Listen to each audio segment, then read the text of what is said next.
जरा सोचो, क्या हो अगर तुम एक यूनिवर्स से दूसरे यूनिवर्स में ट्रैवल करने लगो। कुछ ऐसा ही होता है आज की कहानी में। कहानी की शुरुआत में एवलिन को उसके हस्बैंड के साथ दिखाते हैं। वो अभी अभी यहाँ अमेरिका में रहने आए थे। उन्होंने अपने कपड़े धोने का बिजनेस शुरू किया था, मगर कुछ वक्त से उनका काम ठीक से नहीं चल रहा था, इसलिए उन्हें बैंक बुलाया जाता है हिसाब किताब के लिए। एवलिन ने अपने बिजनेस को और बढ़ाने के लिए बैंक से लोन लिया था, लेकिन क्योंकि उन्हें बिजनेस से ज्यादा फायदा नहीं हो रहा था, इसलिए बैंक वाले उनके काम को अपने कब्जे में लेने वाले थे। इसलिए तो सारी पूछताछ करने के लिए उन्हें बैंक बुलाया जाता है, क्योंकि अगर बैंक को ये लगा कि वो अपने बिजनेस से पैसे कमाकर लोन चुका पाएंगे, तब बैंक उनके काम को अपने कब्जे में नहीं लेगी। अब हमें एवलिन की बेटी को दिखाया जाता है, जिसकी एक लड़की से काफी गहरी दोस्ती थी, मगर वो लड़की एवलिन को अच्छी नहीं लगती। अपने बेटी का उसके दोस्त से मिलना जुलना भी उसे पसंद नहीं था।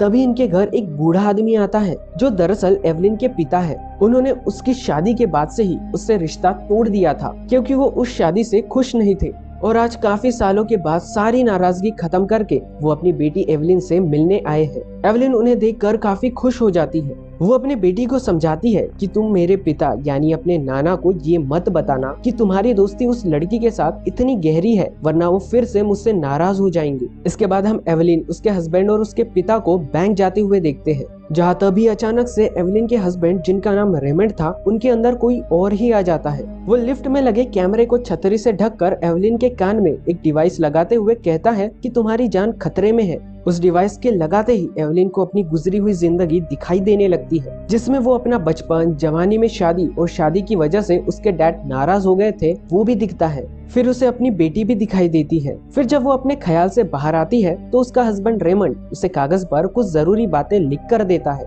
और कहता है कि कुछ वक्त के बाद मैं अपने अंदर से चला जाऊंगा, जिसके बाद मैं सब कुछ भूल जाऊंगा। इसलिए बाद में तुम मुझसे ये मत पूछना कि ये कागज मैंने तुम्हें क्यों दिया। ये कहते ही वो दोबारा से अपनी असली हालत में वापस आ जाता है। इसके बाद तीनों बैंक के ऑफिसर के सामने होते हैं। यहाँ एवलिन का ध्यान उस ऑफिसर की बातों पर नहीं, बल्कि कागज पर लिखी उन जरूरी बातों पर जाता है, जो कुछ देर पहले उसे रेमंड ने दी थी। फिर जैसे ही वो कागज पर लिखी बातों पर गौर करती है, फौरन ही वो दूसरी जगह पहुंच जाती है। ये सब कुछ उसके कान पर लगी उस डिवाइस के वजह से हुआ था। इस जगह उसे एक दूसरा रेमंड मिलता है, जो कहता है कि मैं दूसरी दुनिया से आया हूँ। दरअसल मुझे तुम्हें कुछ बताना है। असल में इस यूनिवर्स के अलावा और भी बहुत सारे यूनिवर्स है। मैं हर यूनिवर्स में गया हूँ और वहाँ की सभी एवलिन से मिलकर आ रहा हूँ, मगर एक बुरी खबर है। एक ताकत जो बहुत बुरी है, उसने बहुत सारी एवलिन्स को मार दिया और अब वो तुम्हें भी मारने आएगी। मगर इससे पहले वो तुम्हें मारने आए, मैं तुम्हें सबसे ताकतवर बनाना चाहता हूँ, क्योंकि सिर्फ तुम ही ऐसी हो जो उस बुरी ताकत का सामना कर सकती हो।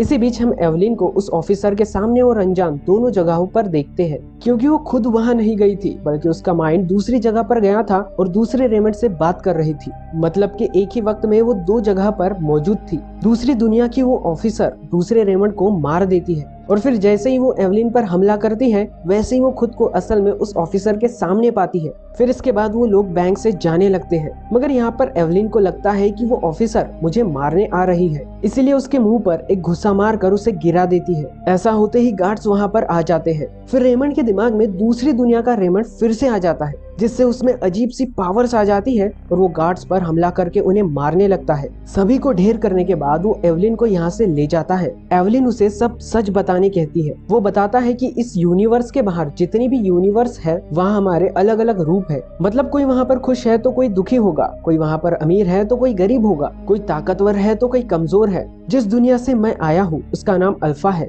और हमारी दुनिया की एवलिन यानी अल्फा एवलिन ने बाकी सारी दुनिया में जाने का रास्ता ढूंढ निकाला है। उसने एक ऐसा रास्ता ढूंढ निकाला है जिसमें कोई भी दूसरी दुनिया में जाकर अपने वाले पर्सन के दिमाग में समा सकता है। मतलब कि वो इंसान जिस्मानी तौर पर दूसरी दुनिया में नहीं जाता, बस वो अपने दूसरे यूनिवर्स के पर्सन के दिमाग में जा सकता है। यही वजह है कि जब भी अल्फा रेमंड इस वाले दिमाग से जाता है, तो बाद में उसे कुछ भी याद नहीं रहता। आगे वो ये भी बताता है कि अल्फा एवलिन ने किसी पर एक्सपेरिमेंट किया था, जो फेल होने के कारण वो बुरी ताकत बन गया, और वही सभी एवलिन को अलग अलग दुनिया में जाकर मारने लगा है। इसी दौरान हम उस बुरी ताकत और उस ऑफिसर को एक साथ देखते हैं, जो कि एक दूसरी यूनिवर्स के एवलिन को मार देते हैं। क्योंकि उस बुरी ताकत ने ऑफिसर को अपने साथ मिला लिया था। वो दोनों बात कर ही रहे थे, मगर तभी यहाँ वो ऑफिसर आकर अल्फा रेमंड पर हमला करके उसे जख्मी कर देती है, जिस पर वो एवलिन को दूसरी दुनिया की ताकतवर एवलिन से जुड़कर उस ऑफिसर को हराने के लिए कहता है। लेकिन काफी कोशिशों के बावजूद भी वो इसमें कामयाब नहीं हो पाती।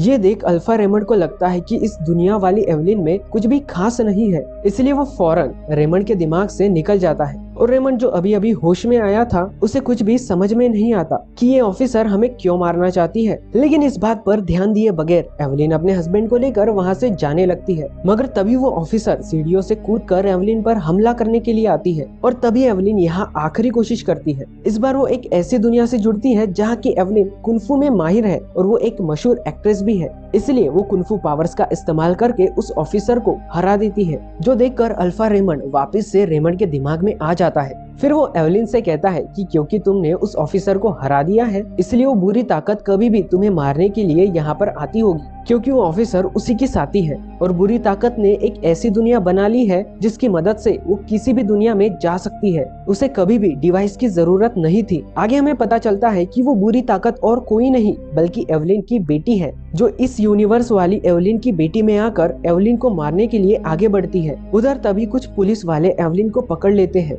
क्योंकि कुछ ही वक्त पहले उसने ऑफिसर को अपनी कुंफू वाले स्टाइल से काफी जख्मी कर दिया था। लेकिन इससे पहले वो एवलिन को अपने साथ ले जाते, तभी यहाँ एवलिन की बेटी आ जाती है। इसके बाद वो बुरी ताकत पुलिस वालों पर हमला करके उन्हें मार देती है। इसके बाद वो बढ़ती है एवलिन की तरफ उसे मारने के लिए, मगर तभी वो कुंफू वाली एवलिन से जुड़ते हुए बाकी दुनिया के एवलिन से भी जुड़ जाती है और खुद को पाती है एक ऐसी दुनिया में जहाँ सबकी उंगलियां डॉग जैसी है। इस दुनिया में एवलिन उस ऑफिसर की काफी अच्छी दोस्त है और फिर तभी वो वापस से अपनी दुनिया में लौट आती है। उसकी बेटी अपनी माँ एवलिन को अपनी ही बनाई एक दुनिया दिखाती है। इस दुनिया में जाने का एक काला रास्ता था जो उसने इसलिए बनाया था ताकि वो अपनी माँ के साथ वहाँ जाकर अपने दुख खत्म कर सके। दरअसल उसकी बेटी ने सारी दुनिया में जाकर अपनी जिंदगी को देख लिया था, जिससे उसे ये पता चला कि वो किसी भी दुनिया में खुश नहीं है। इसलिए तो वो बाकी एवलिन को मारते हुए एक ऐसी एवलिन की तलाश कर रही थी जो उसी की तरह दुखी हो, उसकी जिंदगी में भी कुछ भी ठीक न हो, क्योंकि सिर्फ वही वाली एवलिन ही उसकी बेटी का दुख समझ सकती है।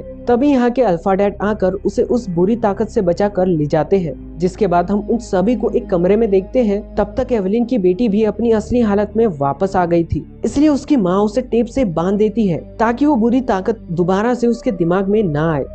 अब जब एल्विन के अल्फा डैड को ये पता चलता है कि वो बुरी ताकत एल्विन के बेटी में आती है, तो वो एल्विन को उसे मारने कहते हैं, मगर वो ऐसा नहीं कर पाती। अब उसके अल्फा डैड खुद ही एल्विन की बेटी को मारने के लिए अपनी गन निकालते हैं, मगर एल्विन उनके सामने आ जाती है। ये देख अल्फा डैड अपने साथियों को बुलाते हैं, तो एल्विन दोबारा से कुंफू वाली एल्विन की पावर्स का यूज करके उनसे लड़ती है। लेकिन उन लोगों को रोकने के लिए ये काफी नहीं था, इसलिए वो अलग अलग यूनिवर्स की एल्विन के पावर्स का यूज करके उन्हें अच्छा मजा चकाती है। तभी यहाँ अल्फा रेमंड आकर एल्विन को बताता है कि उस बुरी ताकत यानी अपनी बेटी को सिर्फ तुम ही रोक सकती हो। तभी बुरी ताकत अल्फा रेमंड को मार देती है, जिस वजह से असली रेमंड का कनेक्शन अल्फा रेमंड से टूट जाता है। तभी यहाँ उसकी अल्फा बेटी यानी वो बुरी ताकत भी आ जाती है, और जैसे ही एल्विन उसका मुकाबला करने वाली थी, तभी उसका दिमाग बाकी यूनिवर्स से जुड़ जाता है। उनमें से एक यूनिवर्स में एल्विन और उसकी बेटी की लड़ाई होने लगती है, जिस वजह से बाकी दुनिया में भी उन दोनों की लड़ाई होने लगती है। इस लड़ाई के बीच उसकी बेटी एल्विन को वो काला रास्ता दिखाते हुए बताती है, मैं आपको मारना नहीं चाहती और मैंने जितने भी एल्विन्स को मारा था वो सब बहुत खुश थी, मगर आप बिल्कुल मेरी जैसी दुखी हो, इसलिए मैं चाहती हूँ कि आप उस काले साए में समाकर हमेशा के लिए इस दुख भरी जिंदगी से आजाद हो जाओ। तब उसकी बातों में आकर एल्विन उस काले रास्ते की तरफ बढ़ने लगती है, क्योंकि वो सच में बहुत दुखी थी और इन बातों से उसका दुख और बढ़ जाता है। मगर अब क्योंकि वो बाकी दुनिया की एवलिन से जुड़ी हुई थी, इसलिए वो सब एवलिन भी मायूस होकर बाकी लोगों को दुख देने लगती है। जैसे कोई एवलिन तोड़फोड़ करने लगती है तो कोई अपने रिश्तों को तोड़ देती है। एक दुनिया की एवलिन अपने दूसरे साथी की पोल खोल देती है। फिर रेमंड उस ऑफिसर को कहता है कि आप हमें कुछ वक्त की मोहलत दीजिए ताकि हम लोग अपने बिजनेस को अच्छे से चलाएं और हमें फायदा हो। तो वो ऑफिसर मान जाती है और उन्हें कुछ वक्त की मोहलत दे देती है। ये देखकर वहाँ मौजूद एवलिन काफी हैरान हो जाती है, साथ ही अब वो थोड़ी खुश भी थी। उसके अंदर एक हिम्मत सी आ गई थी। ऐसा होते ही सारी एवलिन्स जो एक दूसरे से जुड़ी हुई थी वो सब अब अच्छे काम करने लगती है। जैसे जिससे एवलिन ने अपना रिश्ता तोड़ा था वो सबसे वापस से रिश्ता जोड़ लेती है और बाकी एवलिन जिन्होंने अपनी अपनी जिंदगी में गलतियां की थी वो भी अब सबसे माफी मांग लेती है और सारे रिश्तों को बहुत ही अच्छे से लेकर चलती है। इसके बाद हम अपने दुनिया के एवलिन को देखते हैं